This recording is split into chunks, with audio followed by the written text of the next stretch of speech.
et bienvenue dans Amis, le podcast où on regarde Friends parce qu'on n'a pas l'énergie de regarder des trucs plus intelligents. C'est clair. Et qu'on n'est pas plus intelligente. C'est ça. Moi, c'est Anaïs Bordage et cette semaine, les amis, il y a eu un plot twist. Je suis amoureuse de Joey Tribbiani. Oh Ross poubelle. Ça y est, il a été remplacé par Joey dans mon cœur. Je ferai tout pour lui. Intéressant, on va explorer tout ça. Ouais. Et moi, c'est Marie, et cette semaine, j'ai appris que le tournage de la réunion de Friends vient de commencer à Hollywood, donc je suis assez contente. Grave. Même si je pense que ça va pas être génial, mais c'est pas grave. Cette semaine, on s'intéresse à la deuxième moitié de la saison 8, une série d'épisodes avec beaucoup d'émotions, beaucoup de rebondissements, on a pleuré, on a ri, Ouais. et on va parler de tout ça, mais avant ça, les prédictions d'Anaïs, à la fin de chaque épisode, Anaïs, tu fais des prédictions pour la suite, on va écouter celles que tu avais faites pour les épisodes qu'on vient de voir. Précédemment dans Amis. Moi, j'aurais dit que Rachel et Joey vont brièvement sortir ensemble. Je pense que s'il se passe quelque chose, ça va vraiment pas durer longtemps. Ça va durer genre 3-4 épisodes, quoi. Mais je pense qu'il va y avoir quand même un développement romantique entre eux. Je pense que Monica et Chandler vont commencer à parler d'enfants. Il y a déjà eu une toute petite remarque à un moment dans ces épisodes-là. Et je pense que la grossesse de Rachel va faire que la conversation va un peu revenir sur le tapis parce qu'ils vont se dire « Ah bah et nous alors, si on avait un enfant, etc. » et qu'ils vont pas réussir à en avoir parce que ça, je sais qu'ils ont des petits problèmes de fertilité. Et je pense que la saison va se finir sur l'accouchement de Rachel. Ouin. Oui, alors Rachel et Joey, Je me suis un peu trompée. C'est vrai qu'il y a un développement romantique, mais bon, c'est pas vraiment ce que j'espérais. Après, sur le reste, sur le fait que ça se termine sur l'accouchement et que Monica et Chandler commencent à essayer de procréer, ça, j'avais raison. Oui, bon, c'était assez prévisible. Ouais. Anaïs, à chaque fois, tu nous prépares un petit récap des épisodes. Alors, en plus ou moins 1 minute, qu'est-ce qui s'est passé dans ces épisodes ? Déjà, Rachel et Ross apprennent qu'ils vont avoir une fille. Oh. Joey avoue ses sentiments pour Rachel à Ross, ça m'a fait pleurer. Ensuite, il avoue ses sentiments à Rachel, ça m'a aussi fait pleurer. Ensuite, Rachel emménage chez Ross. Ross se sépare de Mona, la voleuse d'hommes. Ross et Rachel s'embrassent 2-3 fois. Chandler a un affreux mulet. Chandler s'endort à l'avant-première de Joey, c'est vraiment pas un bon ami. Janice revient et Joey demande Rachel en mariage avec la bague de la grand-mère de Ross qu'il a trouvée par terre. C'est bien, bravo. Bon résumé. J'ai essayé d'être concise. Je trouve que t'es pas très juste envers Chandler parce que, bon, c'est pas un très bon ami parce qu'il s'endort, mais déjà, on connaît pas la qualité du film. Et ensuite, il a quand même dépensé des milliers et des milliers et des milliers de dollars sur plusieurs années. Il lui a payé le loyer pendant 3 ans au mec. Oui, mais c'est pas pour ça qu'il pouvait pas rester éveillé pendant 2 heures. Non, mais c'est bon, quoi. Enfin, bon, bref. Ça fait longtemps que tu attends le rapprochement entre Joey et Rachel. Est-ce que ça s'est passé comme tu pensais que ça allait se passer ? Bah non, pas du tout. J'étais dégoûtée. En fait, j'ai vraiment eu un ascenseur émotionnel très fort pendant tous ces épisodes. Et le truc, c'est que pendant toute la fin de la saison, je boudais en fait parce que je me disais c'est bon, enfin il se passe plus rien, c'est fini quoi. Et j'ai l'impression que ça fait, un peu comme je t'avais dit la dernière fois, ça fait 8 saisons que j'attends un truc qui en fait s'est pas produit. Donc je suis vraiment dégoûtée et alors j'ai vraiment genre d'épisode en épisode, en relisant mes notes, c'était assez intense. Je peux vous faire un petit résumé, mais en gros, à l'épisode 13, donc le premier qu'on a regardé là, j'ai mis « Ok, je sens que Joey va se faire briser le cœur » et ça, je ne tolérerai pas. Pas écrit en majuscule. Épisode 14, Joey et Rachel fonctionnent super bien ensemble. Épisode 15, Joey, c'est la meilleure storyline de l'histoire de Friends. Épisode 16, je sens qu'il ne va jamais rien se passer entre eux et ça me saoule. Épisode 17, j'ai jamais été aussi investie dans Friends. Suivi de je vais binger jusqu'à ce que Rachel embrasse Joey avec 8 points d'exclamation après. Épisode 18, je veux pas que Rachos se rapproche. Ouais. Épisode 22, je suis hyper énervée par l'absence de Joey. Et épisode 23, Joey mérite l'amour. Voilà, vraiment, toute mon expérience de cette demi-saison était entièrement focalisée là-dessus. Et donc, non, franchement, j'étais un peu déçue de la tournure des événements. T'as été très stressée d'ailleurs. On a un extrait où tu as très peur que Joey se fasse jeter par Rachel. Bon, je suis terrifiée que Joey se prenne un râteau, là, c'est horrible. Et c'est ce qui s'est passé en plus. Bah oui, c'est ce qui s'est passé. Bon, on va repartir du début des épisodes qu'on vient de regarder. Comme tu le dis, l'intrigue dominante, enfin, c'est la seule intrigue qui t'intéresse, mais c'est aussi l'intrigue dominante de ces épisodes, clairement. Ouais. C'est le triangle amoureux entre Joey, Rachel et Ross. Au début des épisodes qu'on vient de voir, Joey est très stressé quand même par son attirance et ses sentiments envers Rachel. Ouais. Il a même un rêve, est-ce qu'on peut parler de ce rêve où Rachel est en train de donner naissance, lui est à ses côtés et elle lui dit que c'est le meilleur sexe qu'elle a jamais eu de toute sa vie. Elle est hyper maquillée, elle a un rouge à lèvres pétard, et puis surtout, son accouchement, c'est genre elle fait elle pousse un petit peu et le bébé sort tout de suite. Voilà, et quand le bébé sort, Joey le prend dans ses bras et là on découvre la tête du bébé. Et en fait, c'est Ross qui est emballé comme un poupon. Ça m'a fait mourir de rire, je l'ai revu plusieurs fois et encore une fois, là, on est sur un niveau Twin Peaks assez élevé. Mais j'ai vraiment adoré cette scène. Baby, congratulations.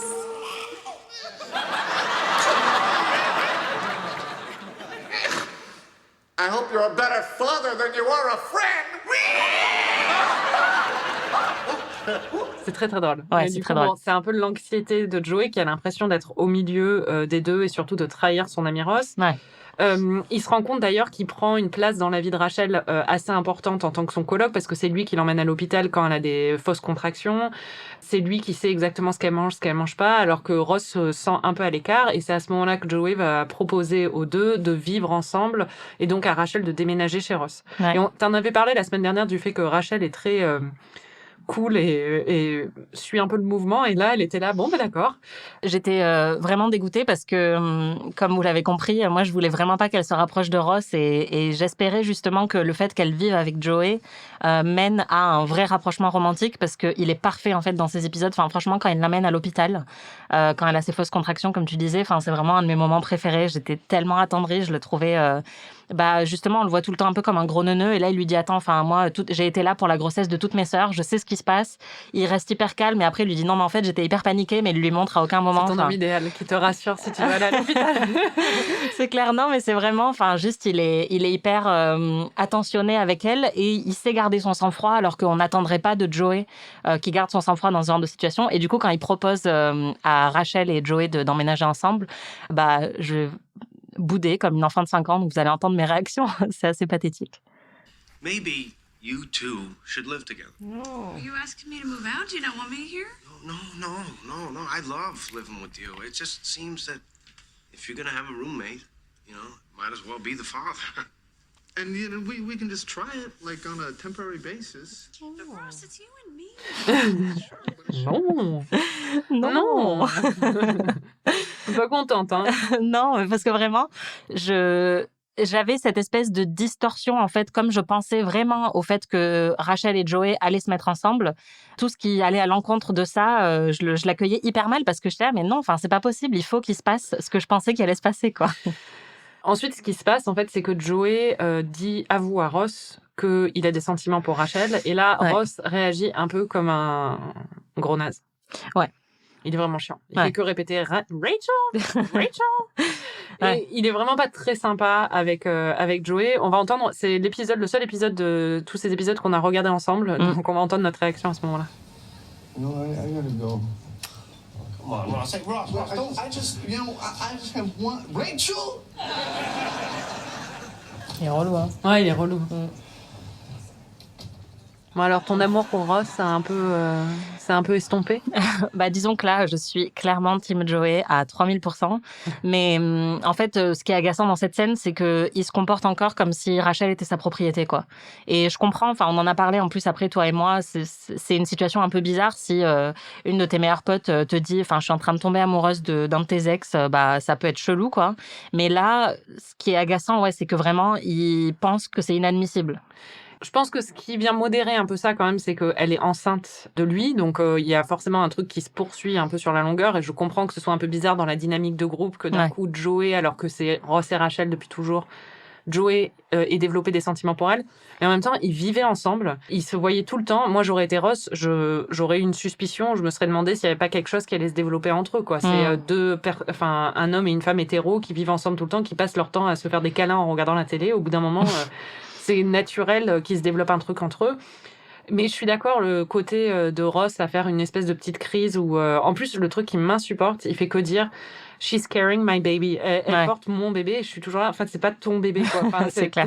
Tu es le C'est géniteur. votre bébé, déjà. Certes, mais oui, c'est votre bébé. Et il y a un espèce de truc, c'est comme dans les épisodes précédents, on n'en avait pas parlé la dernière fois, mais quand elle va à une date avec l'acteur qui travaille avec Joey, Ross le prend hyper mal et dit mais il va emmener mon bébé sur un ferry et tout ça, comme si en fait Rachel s'était transformée juste en une espèce de mère porteuse de son enfant, quoi, qui du coup doit être protégée à tout prix et qui n'a le droit de rien faire parce qu'elle porte son bébé. Alors, c'est très la servante écarlate, quoi. C'est genre il l'a ensemencé et maintenant il a un droit de propriété sur son corps. Enfin, c'est hyper chelou. Et en plus, c'était d'autant plus agaçant que juste avant, quand Joey essaye de lui dire qu'il a des sentiments pour Rachel, Joey est hyper mal.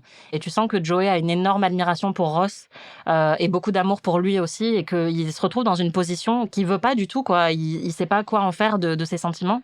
Et donc la réaction de Ross, alors ça dure pas longtemps, mais c'est vrai que c'est un peu agaçant parce que t'es là, putain, enfin, il est vraiment sympa. Enfin, c'est un pote qui essaye de prendre des pincettes pour te dire un truc qui est hyper dur à dire, et toi tu réagis mal, quoi. Enfin, tu vois que Joey est pas bien. Il pourrait être plus sympa. Après, bon. Il y a Monica qui rend visite à Ross pour lui remettre les pendules à l'heure. Elle lui dit non mais je comprends que ce soit très dur pour toi. Je dis ok. Mais du coup après il redevient hyper choupi et c'est vrai qu'il dit à Joey, au contraire c'est lui qui dit à Joey, il faut que tu avoues tes sentiments à Rachel en fait. Si tu ressens ça, il faut que tu lui dises. Quand Joey lui dit je suis amoureux, en fait on voit le regard de Ross qui change et qui dit ah ouais carrément, bah là il faut faire quelque chose, quoi. Voilà. Donc bon, Ross au final est pas si méchant que ça. Il est juste très immature en fait. Mais c'est là où on arrive à la scène où que j'avais un peu enlevé de mon cerveau parce que j'ai dû la voir 3 ou 4 fois, mais je la revois pas très très souvent parce que c'est un peu traumatisant. Mais c'est la scène en fait où Joey, autour d'un dîner, avoue à Rachel qu'il est amoureux d'elle. Bon, déjà la pression est à son comble avant qu'il le dise, c'est vraiment insoutenable. Et ensuite quand il lui dit, c'est horrible. Bah ouais, c'est très triste. On va nous entendre parce qu'on a pleuré. Joey, I don't want to live. Hey. You can't. Okay? Ever. I'm so sorry. No, Rach, please don't be sorry. Okay? Don't be sorry. Je suis en train de pleurer, toi aussi. I was only kidding. Yeah, that was a real good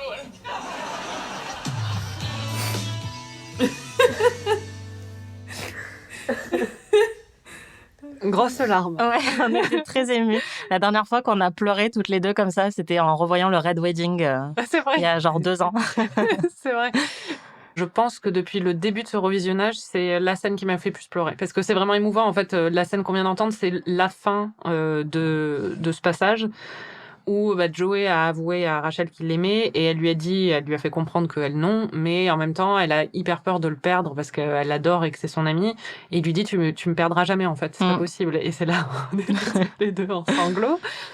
Ouais, non, ils sont très très bons les deux, et moi franchement c'était un peu le point culminant de tout ce que je redoutais depuis plusieurs épisodes où je sentais qu'il allait se faire briser le cœur, et donc là c'est très très dur, et il a les yeux remplis de larmes, juste c'est un moment qui est très fort. Après je l'ai revu et Rachel en fait dit rien à aucun moment. Elle lui dit je suis désolée, mais je me raccroche du complot. Moi je me raccroche jusqu'au bout à l'idée que c'est possible, parce que elle lui dit mais, et en fait il la coupe tout de suite, il lui dit mais, et en fait elle lui dit jamais, elle le rejette à aucun moment, quoi. Donc moi je continuais à espérer, mais ouais non, ce moment est hyper triste. Pauvre Joey. D'accord. Tu vis dans ta version des faits, c'est bien. Bon, après ça, il y a une normalisation entre Rachel et Joey. D'abord, c'est un petit peu tendu. Il essaie de l'éviter, mais très vite, on s'éloigne un peu de cette intrigue. D'ailleurs, je pense que ça t'a énervé. Oui. Du coup, pendant plusieurs épisodes, on s'intéresse plus trop à la dynamique entre Rachel et Joey. Au contraire, on s'intéresse plutôt à la dynamique entre Rachel et Ross, qui, avec l'accouchement qui approche de plus en plus, Rachel qui vit chez Ross. Il y a un moment où il sort avec une meuf d'un magasin de d'ameublement pour bébé. Et Rachel est pas contente, quoi. Enfin, elle a pas du tout envie qu'il sorte avec une autre meuf. Et elle fait un espèce de petit caprice. Et surtout, elle slut-shame la meuf d'une façon vraiment Ouais, assez c'est clair. sympa. En fait, elle dit carrément... En fait, ce que j'ai trouvé super dans cette scène, c'est que c'est très drôle. Elle lui dit je veux que tu sois à mes pieds, en fait, en permanence. Que tu sois là 24/24. Que tu m'abandonnes jamais. Que tu me donnes tout ce que je demande. Je veux que tu vois aucune autre meuf. Jamais. Et je sais que c'est complètement déraisonnable. Et c'est ça que j'ai trouvé cool. C'est qu'en fait, elle est hyper consciente du fait qu'elle lui dit je suis désolée, je sais que je peux pas te demander ça, mais je peux pas me sentir autrement. C'est vraiment ce que je ressens. Et j'ai été assez soufflée parce que Ross lui dit ok, si c'est ça que tu veux, c'est ça que je ferai. Et vous allez l'entendre. Enfin, je sais pas si on m'entend trop, mais j'étais waouh, parce que vraiment, je pensais pas qu'il allait réagir avec autant d'assurance aux demandes de Rachel. Because I don't want you to go out with anybody. Okay? I know it's a terrible thing to even think this, and it's completely inappropriate, but I want you to be at my constant beck and call, 24 hours a day. I'm very sorry, but that is just the way that I feel. Okay. What? I won't date. I'll be here with you all the time. Really? Ouais, j'étais impressionnée. En même temps, c'est sa mère porteuse, encore une fois. C'est normal. C'est vrai. Non, mais c'est vrai que c'est un peu choquant quand la meuf qui le trouve hyper sexy parce qu'il ressemble à Indiana Jones vient frapper à la porte et qu'elle lui dit je voulais te proposer un date et qu'il dit je suis libre maintenant si tu veux. Bah oui. Alors qu'ils sont en train d'installer tous les trucs pour le bébé. Tu dis bon mec, tu peux peut-être lui dire je sais pas dans 2 semaines ou tu vois le temps qu'on se soit un peu posé. Dans 2 semaines le bébé sera là. Hein. Oui, voilà, c'est ça. C'est ça. Mais en même temps, j'ai trouvé ça assez impressionnant que vraiment. Je trouve que pour le coup, on l'a vu avec Ben aussi. Il prend quand même sa responsabilité de père très à cœur et il a jamais trop fait d'erreurs dans ce département-là. Et là, encore une fois, le fait qu'il se montre hyper présent et qu'il soit OK pour écouter Rachel dans tout ce qu'elle dit et qu'il lui dise OK, meuf, je me plie à tes exigences, j'ai trouvé ça assez cool. Et ça, je pense que ça contribue aussi au fait que Ross et Rachel, là, on sent qu'il est prêt à tout pour elle aussi, quoi. Prêt à tout, peut-être pas, parce qu'au moment où en fait elle est en retard, elle a 1 semaine de retard sur son accouchement, elle n'en peut plus, je la comprends. Ouais. Et on lui dit, la gynéco lui dit, pour déclencher, en fait, vous pouvez manger épicé, vous pouvez, vous tenir la tête à l'envers, je sais pas, plein de trucs. Mais la solution qui a le plus fait ses preuves, c'est de faire l'amour. Et du coup, Rachel passe la moitié de l'épisode à essayer de convaincre Ross de coucher avec elle, et il dit non.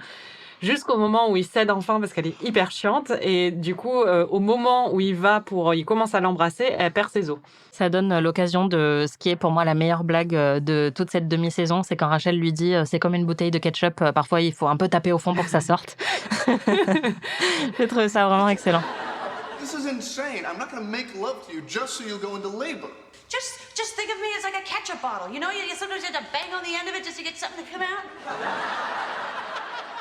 Et quand ils sont sur le point de partir à l'hôpital ensemble, il l'embrasse. Elle l'embrasse aussi.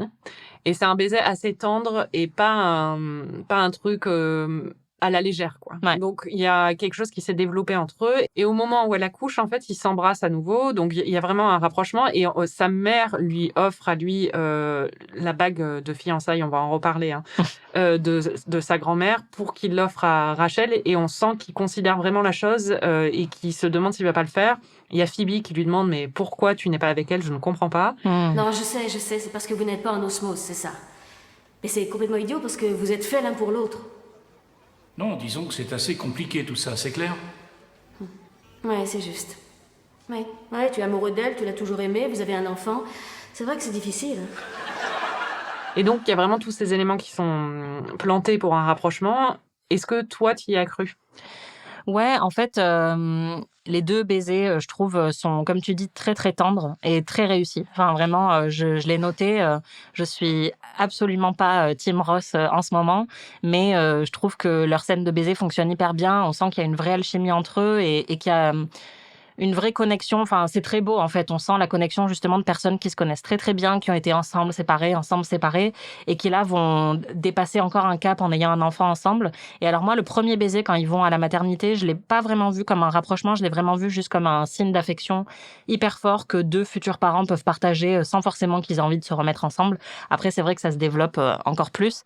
Mais oui, enfin là, le triangle amoureux est à fond et je trouve que c'est hyper bien fait et qu'ils ont vraiment mis en place tous les jalons pour qu'on s'attende à une réunion entre Ross et Rachel, clairement. Et justement, tu parles de triangle amoureux, parce que Joey, qui était un peu sorti du cadre pendant quelques épisodes, revient lors du dernier épisode sur un malentendu, en fait, puisqu'il rend visite à Rachel après qu'elle ait accouché, qu'il trouve la bague de Ross par terre. En fait, il a fait tomber en prenant la veste de Ross. Et il la ramasse, il l'ouvre pour voir ce que c'est, et il se retourne alors qu'il a le genou par terre. Donc, on dirait qu'il est en train de faire une demande en mariage parce qu'elle l'appelle, il se retourne, et elle le voit, et elle est interloquée, et elle se dit « Qu'est-ce qui se passe ?» Et elle lui dit « Il ne dit rien, lui. » Et elle dit juste « Ok. » Alors, est-ce qu'on peut préciser quand même que ce rebondissement est absurde?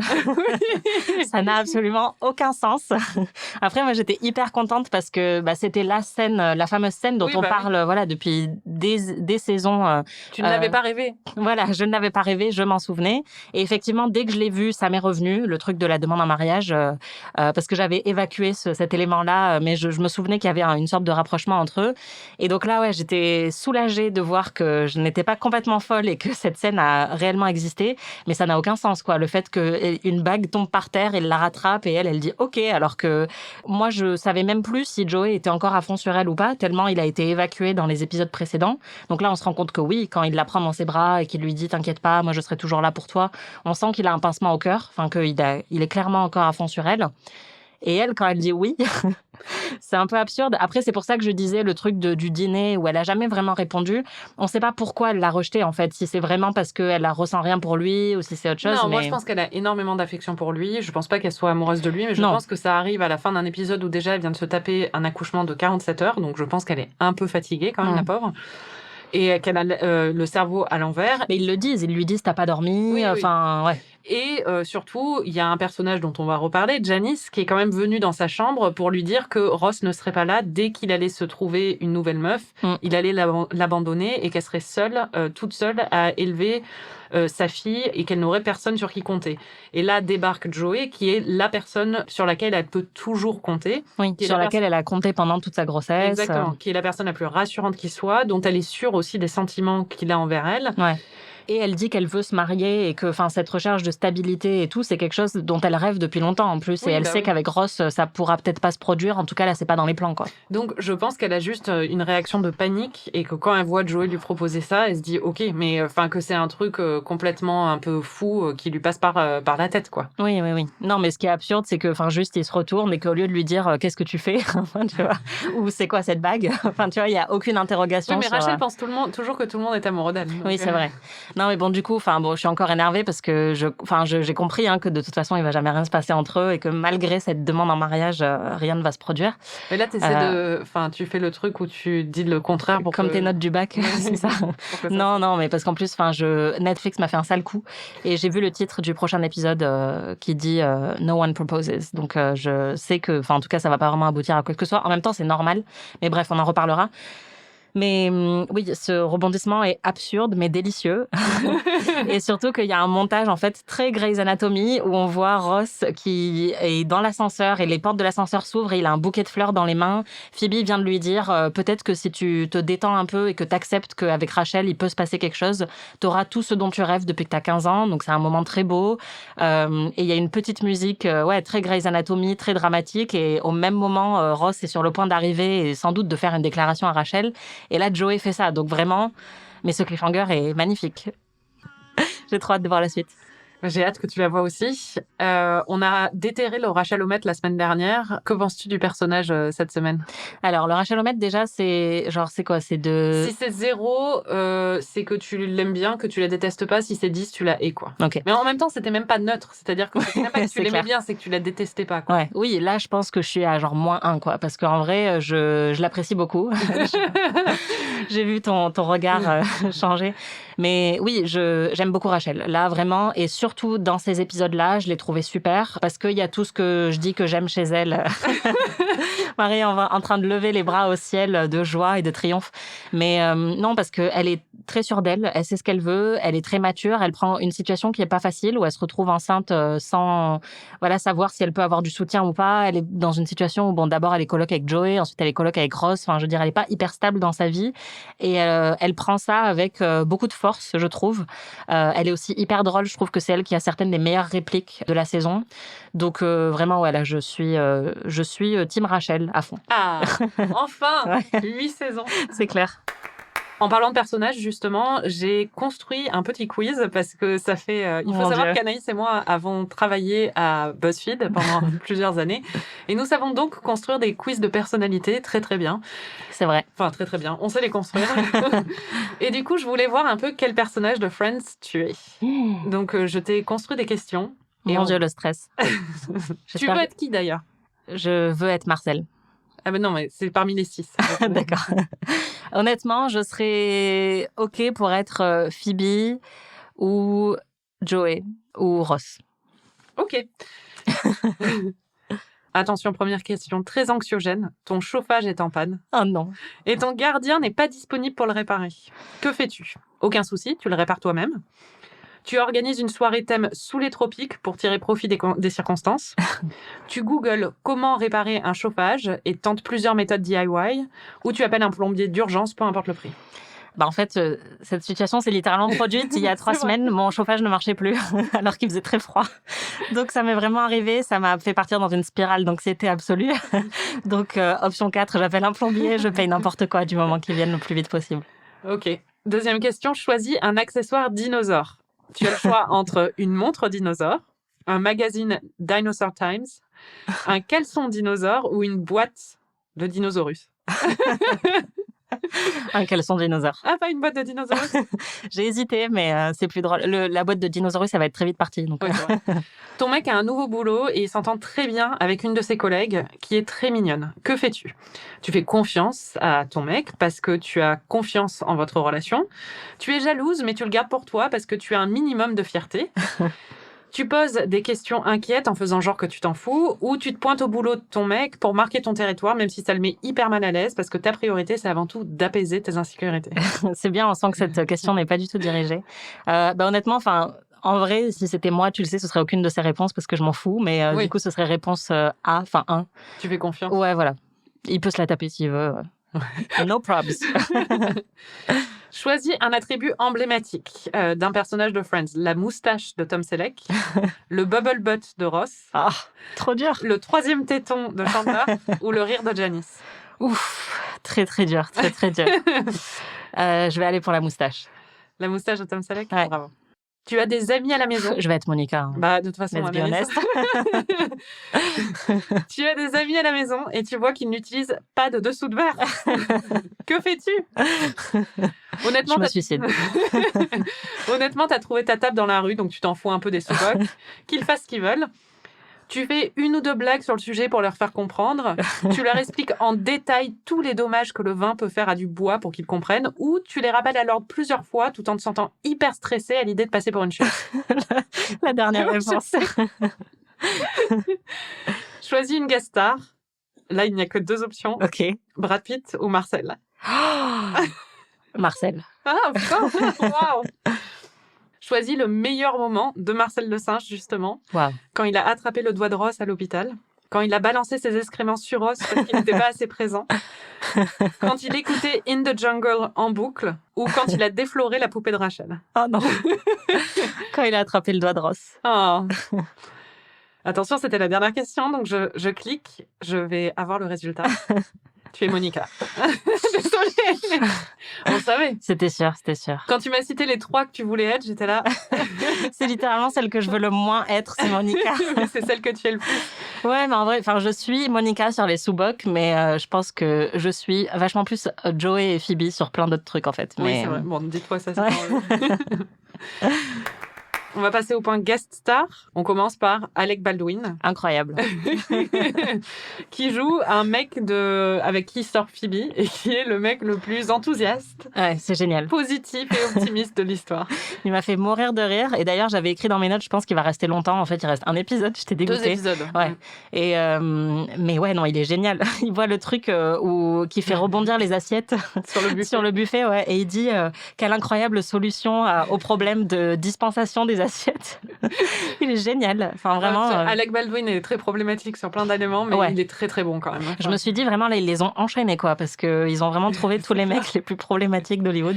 Mais il est très très marrant. Et surtout, en fait, vu qu'on l'associe beaucoup à son personnage de Dirty Rock, où il est un peu grincheux et snob, là, le voir aussi lumineux et enjoué, c'était très marrant. Oui, c'est vrai. La deuxième guest star, beaucoup moins connue, c'est Sasha Alexander qui joue la meuf qui interviewe Joey pour son article sur la soap opéra. Ouais, autrement connue dans mes notes comme la meuf de NCIS. Exactement, qui se fait tuer. Voilà. Spoiler alert. Et je crois qu'elle joue dans une autre série, Rizzoli and Riles, ou je sais pas quoi, que j'ai jamais vu. C'est une série sur le riz, j'imagine. Non, je crois que c'est Rizzoli and Riles. Enfin bon, je sais pas, c'est un truc à la con. Enfin, à la con, désolé pour ceux qui aiment. Je ne sais pas, je l'ai jamais vu. Mais, ensuite, on a James Legros. Et il était dans quoi d'autre? Parce que moi, en fait, il joue déjà dans Ally McBeal. Ah oui, d'accord. Et c'est lui qui tombe amoureux de une meuf trans qui est jouée par une actrice dont j'ai oublié le nom aussi. Et il a été dans et il a été dans plein de trucs. Mais ouais, moi, c'est notamment Ally McBeal. Et là, dans Friends, il joue un mec que Phoebe rencontre. Elle pense que c'est l'homme de sa vie parce qu'elle a vu ça dans ses feuilles de thé.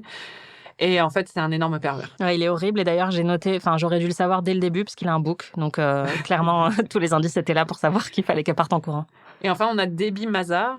Ouais, qui joue le rôle de Evil Bitch à l'hôpital. Et elle aussi, c'est une actrice qu'on a vue dans plein de séries. Récemment, elle a joué dans Younger, notamment. Mais elle a vraiment joué dans tout. Elle est dans un de ses premiers rôles au cinéma. Enfin, son premier rôle au cinéma, c'était Les Affranchis. Enfin, vraiment, elle a une carrière... Ah ouais, Et ouais, elle a une carrière assez impressionnante. Et elle a vraiment cette tête de meuf qu'il faut pas faire chier, en fait. Donc, elle était parfaite pour ce rôle. Et quand j'ai vu dans le générique qu'il l'avait crédité comme Evil Bitch, je trouvais ça incroyable. On va passer à la guest star la plus importante. On l'a mentionné à un moment, mais Janice est de retour. Ouais, j'étais trop contente. D'ailleurs, je crois qu'on a l'extrait de son retour.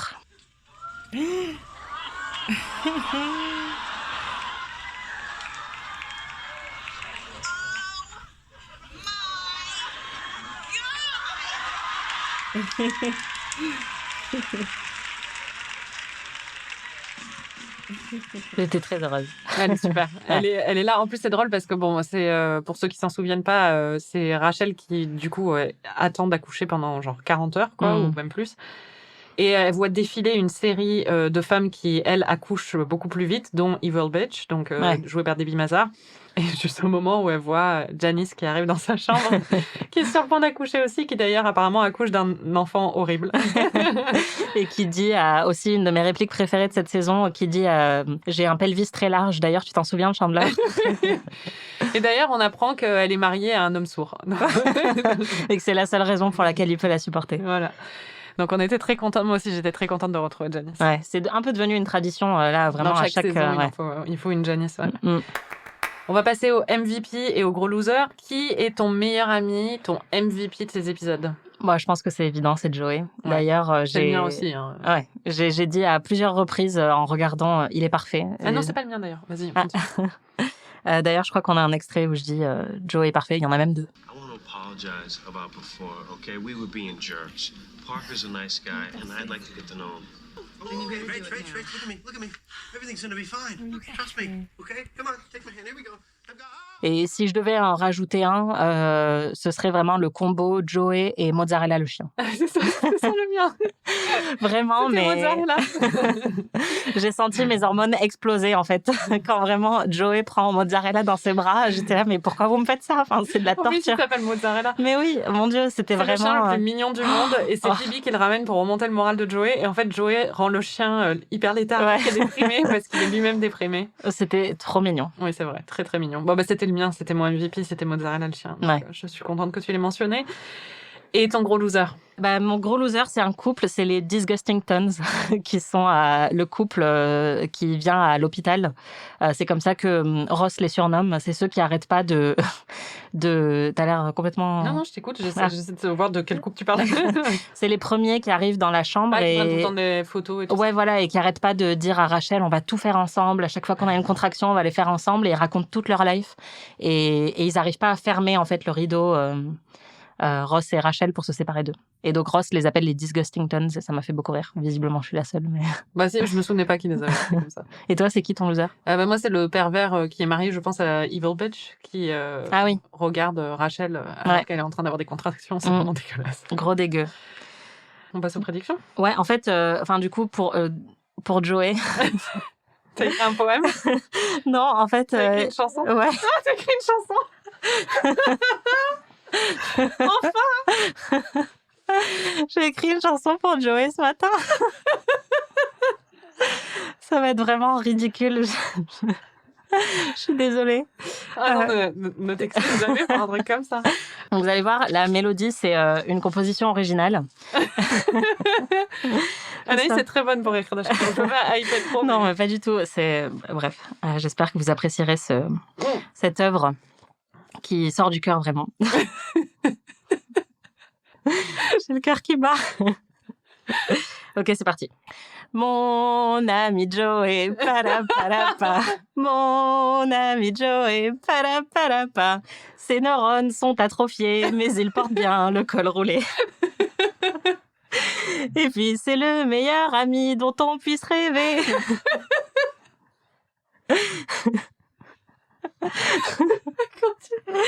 Il est loyal et fin gourmet, et s'il met du nous piquer, il nous pisserait sur la jambe sans hésiter. Voilà, et j'en ai écrit plein en fait, donc ça peut continuer très longtemps. Après, j'ai aussi fait... Joey Tribbiani, pa-da-pa-da-pa. Joey Tribbiani, pa-da-pa-da-pa. Meatball sub, panini, pizza au pepperoni. Il devrait gagner un Oscar pour son appétit. Il est beau, il est costaud, il sait danser le tango, même s'il devrait un peu se calmer sur le porno. C'est vrai. Voilà, ça peut continuer très longtemps, mais je pense que...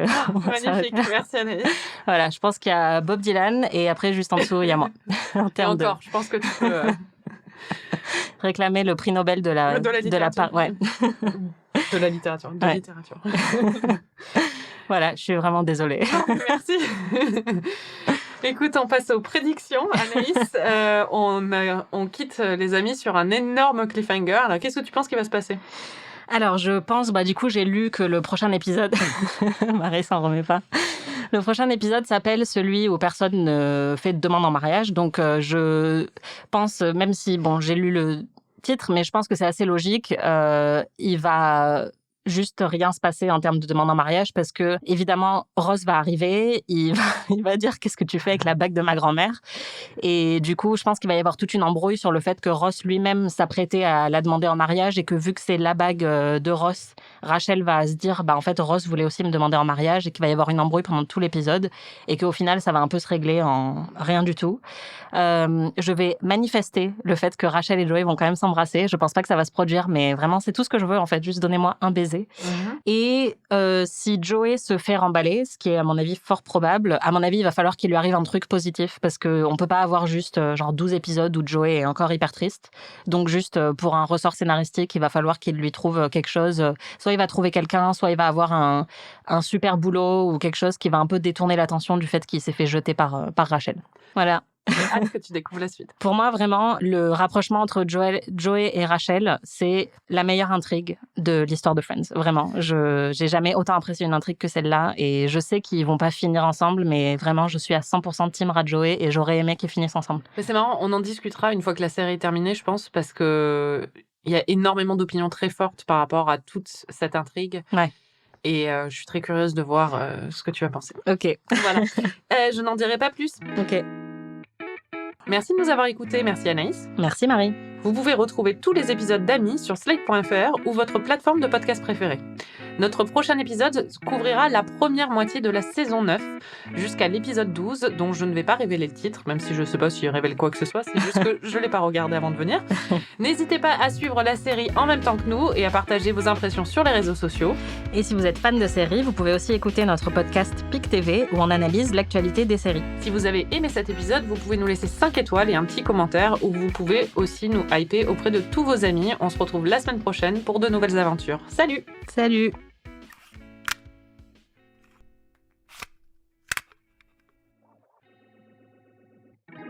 Chaque semaine, Anaïs, tu prends des notes pendant ton visionnage. Tout à fait. On en a déjà entendu un petit bout. Avec nous. Alors déjà, il y a un truc dont on n'a pas parlé, c'est le prénom de la fille de... J'avais noté tous les prénoms pour Fibo. Ouais. Alors déjà, Rachel, à la base, veut appeler sa fille Sandrine. Oui. Et Rose veut appeler son fils Darwin. Donc on partait de très très loin. Effectivement, Fibo, moi je trouvais ça génial. Ou Baby Girl. Mais finalement, en fait, on apprend que Monica, elle a une liste de prénoms depuis très longtemps. Elle en a un surtout. Ouais, voilà. Et elle aimerait appeler sa fille Emma. Et tout de suite, Rachel trouve ça magnifique. Et en fait, là, j'ai encore pleuré, en fait, puisque Monica lui dit, prends-le, je te le donne. I don't want to say. Oh, don't tell us. We're not gonna want it. Okay, it's Emma. Emma.